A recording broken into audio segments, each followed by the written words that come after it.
Bliss வேலி வழங்கும் ஆன்மீக பயணத்திற்கு அனைவரையும் மனமார்ந்து வரவேற்கிறேன். அன்பு சகோதரர்களே, சகோதரிகளே, பிளிஸ் வேலி யூடியூப் சேனலுக்கு உங்களை அன்போடு வரவேற்கிறேன். இது வெறும் ஒரு காணொளி பதிவு மட்டும் அல்ல, இது உங்களை உங்களுக்கே அறிமுகப்படுத்தும் ஒரு ஆன்மீக பயணமாகும். நீங்கள் யார்? உங்கள் வாழ்க்கையின் உண்மையான அர்த்தம் என்ன? உங்கள் மனதையும் ஆற்றலையும் கட்டுப்படுத்தும் மறைந்திருக்கும் சக்திகள் என்ன? இந்த கேள்விகளுக்கான பதில்களை தேடி நாம் இப்போது ஒரு ஆழமான வழிகாட்டல் பயணத்தை தொடங்க இருக்கிறோம். நாம் ஏன் துரிய நிலையை பற்றி பேச வேண்டும்? அதன் முக்கியத்துவத்தை உணராமல் அதை நாடத் தொடங்க முடியாது. ஒரு பயங்கரமான நீரோட்டத்தில் அடித்து செல்லப்பட்டு கொண்டிருக்கும் போது தப்பிக்க ஒரு தடுப்பை தேடுவோம். ஆனால் நாம் கட்டுப்பட்டிருப்பதை உணர முடியாவிட்டால் விடுபடுவதற்கான தேடலும் இல்லை. அதனால் முதலில் நாம் எவ்வாறு கட்டுப்படுத்தப்பட்டிருக்கிறோம், எவ்வாறு சூழல் நம்மை கட்டியடக்கி கொண்டிருக்கிறது என்பதை புரிந்து கொள்ள வேண்டும். இவ்வாழ்வில் மனிதர்கள் எதை நோக்கமாக கொண்டு செல்கிறார்களோ அதையே அவர்கள் அனுபவிக்கிறார்கள். நமது எண்ணங்கள் நம்மை சுற்றியுள்ள உலகத்தையும் நிகழ்வுகளையும் உருவாக்குகின்றன. இதுதான் நாம் முதலாவது பகுதியில் விவரித்த முக்கியமான உண்மை.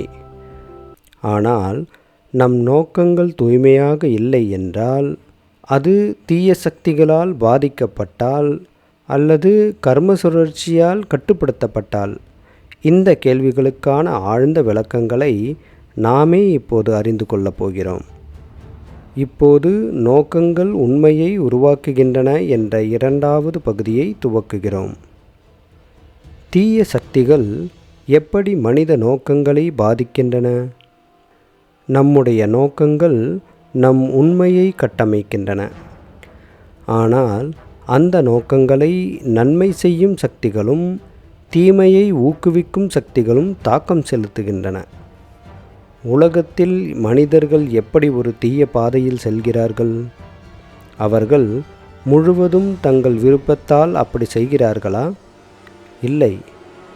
அவர்களது மனதை தீய சக்திகள் பல வகையில் பல வழிகளில் இயக்குகின்றன. முதலாவதாக அகங்காரத்தின் மூலமாக பாதிக்கின்றன. ஒரு மனிதனின் மனதில் நான் பெரியவன் என்ற உணர்வு அதிகமாகும்போது அவர் தன்னலம் மட்டுமே நோக்கமாக வைத்துக்கொள்கிறார். அடுத்ததாக பேசும் வார்த்தைகள், சுற்றுச்சூழல், விலாசங்கள் மனிதர்களின் மனதின் மீது உண்மையில் பெரிய தாக்கத்தை ஏற்படுத்தும் 3 முக்கியமான அம்சங்கள் இவை.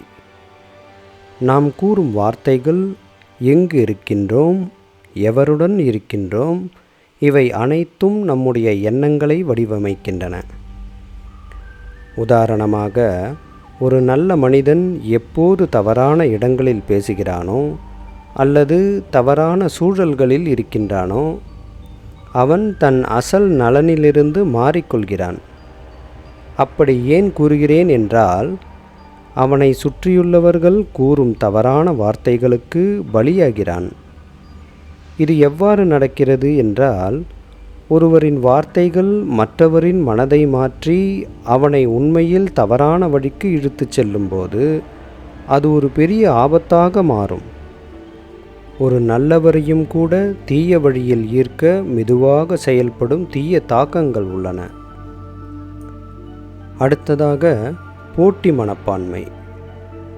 நாம் மற்றவர்களை வெல்ல வேண்டும் என்று எண்ணும்போது நமது மனம் தவறான வழிகளை எளிதாக சரியாக எண்ணி பின்பற்ற ஆரம்பிக்கும். இதன் விளைவாக ஒருவேளை மற்றவர்களுக்கு ஏதாவது தீங்கு செய்ய வேண்டும் என்ற எண்ணமும் நமக்கு வரும்.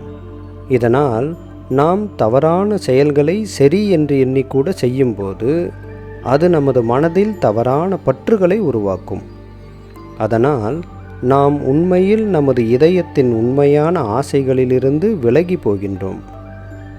இதில் முக்கியமாக நாம் நினைவில் கொள்ள வேண்டியது, நாம் எந்த ஒரு எண்ணத்தையும் தக்க வைத்து கொண்டால் அது நமது எண்ணத்தை கட்டுப்படுத்தும் சக்தியாக மாறிவிடும். நமது மனதில் சுத்தமான எண்ணங்களும் மனதை தூய்மையாக பராமரிக்கும் வழிகளும் இல்லாமல் போனால் தவறான வழி எளிதாக நமக்கு வரலாம்.